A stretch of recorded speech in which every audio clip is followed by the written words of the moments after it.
So you says this feels antagonistic to ask, but coming from doing marketing in a very aggressive, high volume industry, I have this feeling that less aggressive approach don't work to make money. Oh man, Jackson, I love this question. This is a great question. I guess I'd love to hear more stories to prove this approach actually works and doesn't just feel good. That's the best question. This is one of my favorite questions I've gotten in a while. Thank you. Because well, and here's why I love this question is because this shit has to work. It really does. This is I did this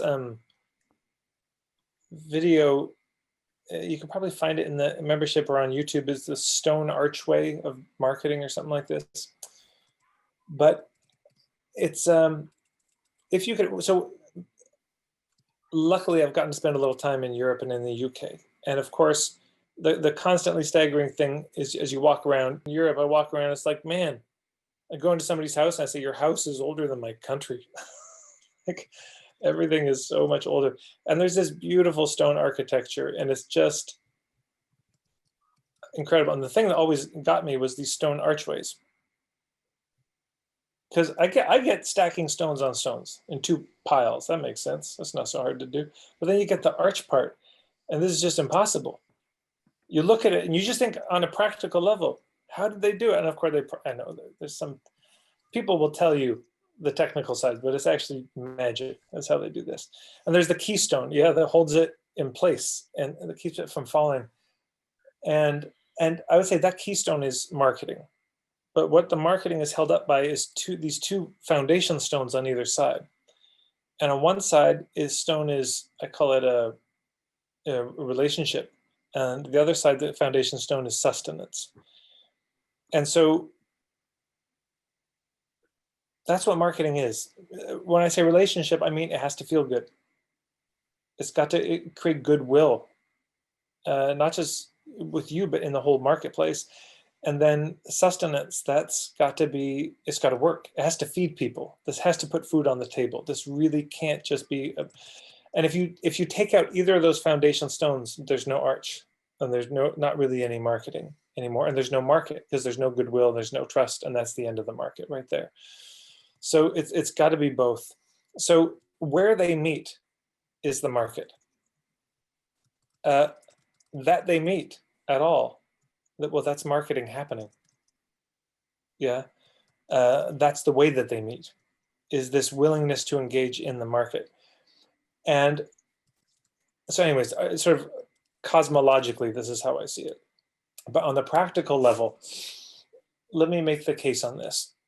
Man, I make a video on this because this is such a proper question. Okay,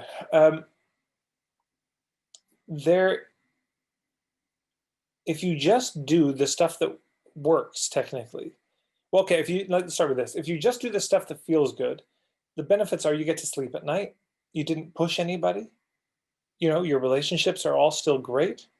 The downside is you starve. Yeah, but if you do the other side, the pushy aggressive stuff, which I did when I was younger, oh man, there's stories I just never tell because I'm still embarrassed about it and mortified, of just how I was 18. I have some mercy on myself, but yeah.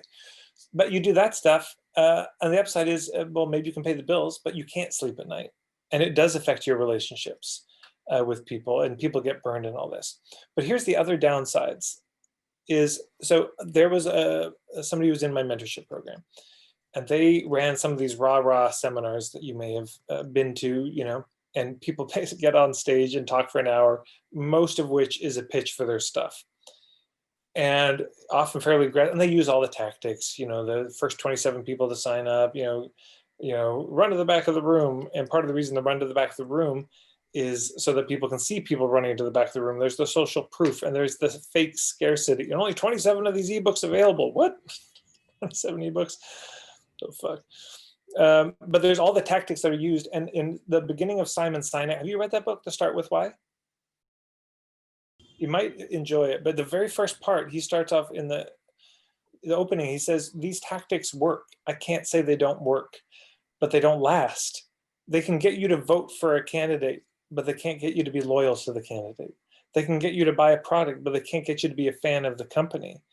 And this is the immense downside is, so he was saying there was a day, and when they tallied up the sales, about $1 million in sales from this day. One day, bunch of speakers, everything they sold was about $1 million. So you would look at that and you'd say, well, shit, Ted, it works. Maybe I should try some of that. I could do some of the posturing. I could do some of the shitty stuff. I mean, I don't have to be totally shitty.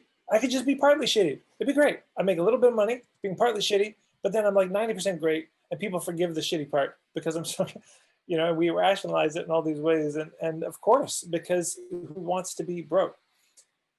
But the next day, after that seminar, 90% of the people, 90, called and asked for a refund. So this is the shadow side of this. Because what most marketing doesn't do is it doesn't do the filtering. These 3 roles of marketing: get their attention, filter, lower the risk. It doesn't do the filtering. And because it doesn't do the filtering, you get a lot of people buying for whom it is not a fit. And then they either ask for a refund, or worse, they don't. They come to that next weekend workshop they signed up for, and they're a drag on the whole thing. And they're a nightmare to deal with. And who wants them in the room? Nobody. And not you as a facilitator in particular. And they don't want, the whole thing is like a disaster. Why are they here? They don't know. You don't know. Everybody's miserable. Versus marketing that filters people out. So then only the right people are there.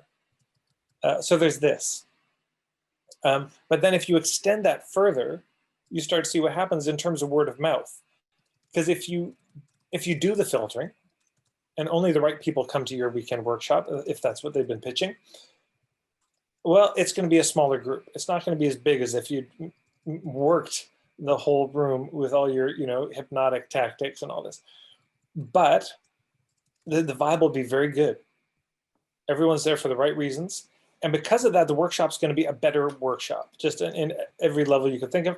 And when people leave, everyone's raving about it. Oh my God, this was so amazing. And over time, there's this upward spiral of word of mouth where people tell you, they say, somebody says, hey, have you been to Jackson's workshops? Oh yeah, it was amazing. And they say, you know what? Man, everyone I've talked to has been to Jackson's workshops says it's amazing.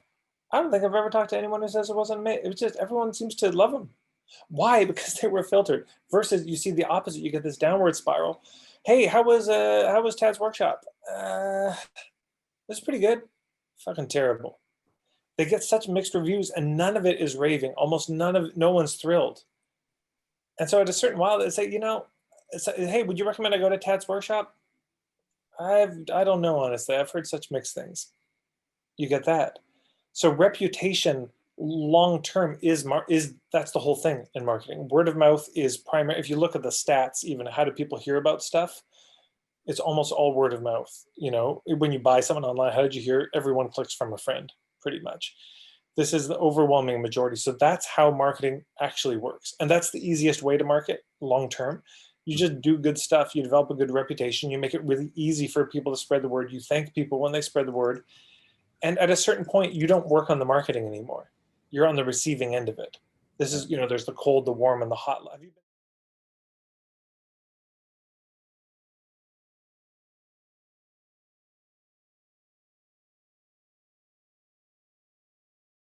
There's a few things I'd recommend. There's a fellow, Ari Galper. I would check out his website, unlockthegame.com.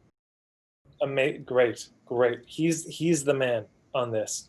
He's the one who really helped turn my whole worldview around of, instead of going for the sale, going for the truth. Because there is something kind about trying to cut to the chase right away of, is this a fit? But there's a way to do it that's not pushy or aggressive. It's just, and then there's the other, check out the ebook, The Hub Marketing, all my videos. Also, I'm on SoundCloud, by the way, everyone. Everything I have on YouTube is also on SoundCloud. I just moved it there so you don't have to spend money on the data, it's just soundcloud.com/marketing for hippies. But Jackson, I'd listen to everything on the Hub Marketing thing. There's some on sales that I've got, but not as much. Because there is a warm approach, and in almost every situation, one can do a warm approach instead of the cold approach. And the warm approach works better, it feels better, everyone's happier as a result of it.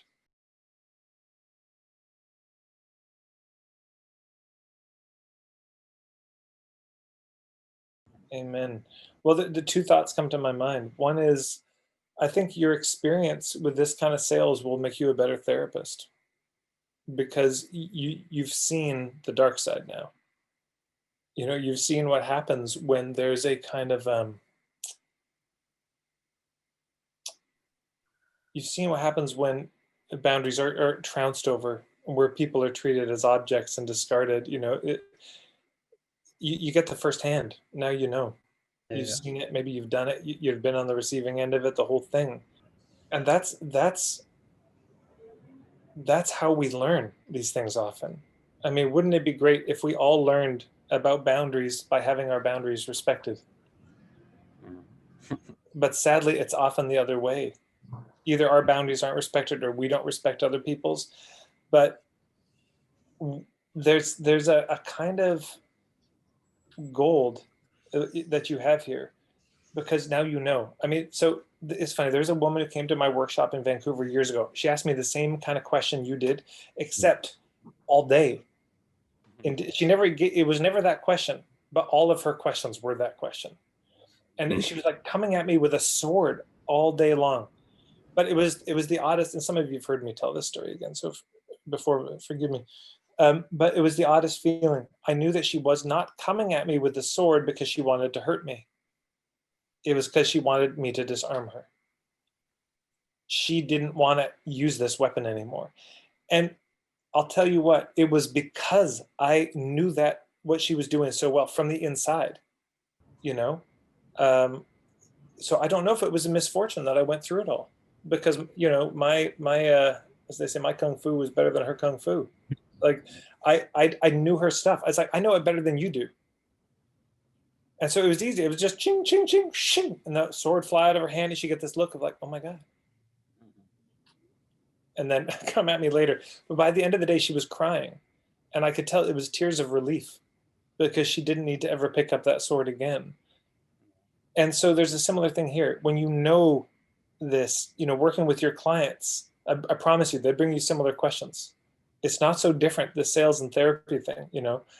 Oh, my partner doesn't respect my boundaries, you know, but well, I think it's important because, you know, I can be difficult, or I can, you know, it's the same rationale that gets used to manipulate people in sales that people use to manipulate people in relationships, because it's all relationships. So you seeing this and unpacking it, gonna make you a better therapist. And number two, amen. I do believe it. I mean, I don't just believe it. I see it. There are ways to market that are not. I think we often look at marketing as like, I do this marketing, so I do this shitty marketing that no one wants to do. I do the filthy, dirty marketing, so I can do the good thing, which is that whatever I do. And it's the same with fundraising. I do the dirty fundraising so we can do the good work in the community.